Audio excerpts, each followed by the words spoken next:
Federal election just weeks away, and people living in our area are starting to take a look at some of their local MP candidates. Eric Viano joining us in studio. He spoke with some of the candidates for the Niagara Falls, Niagara-on-the-Lake riding. How'd it go, Eric?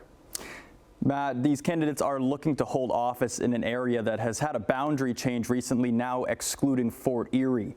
The issues all of them say they're hearing from residents this time around is affordability and protection in the face of Donald Trump's tariffs.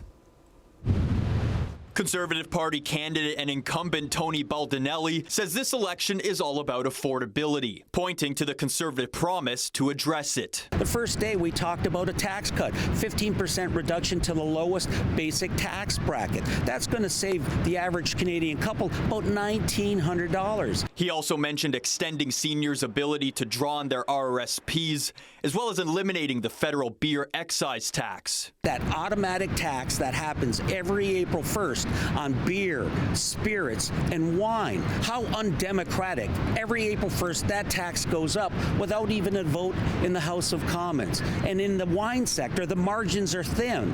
So every dollar that they save is valuable. Meanwhile, Liberal Party candidate Andrea Kaiser says her experience as a Niagara Regional and Municipal Councillor and a business owner makes her right for the job. I had a small business. I understand what it's like to pay the bills, have to meet payroll. Kaiser says affordability is top of mind for voters, especially in the face of U.S. tariffs. I think we know that we need to build a strong local economy and address the issues at hand. Locally focused, we'd be working with business owners to understand what their needs are based on my experiences as a small business owner, and certainly looking at investing in building a strong community forward in terms of business leadership. And NDP candidate Shannon Mitchell, a former Niagara Public School Board trustee, says federal funding cuts from previous Conservative governments have put the Niagara region in a difficult spot. Those governments cut federal funding for housing and healthcare, leading to some of the crises we're seeing right now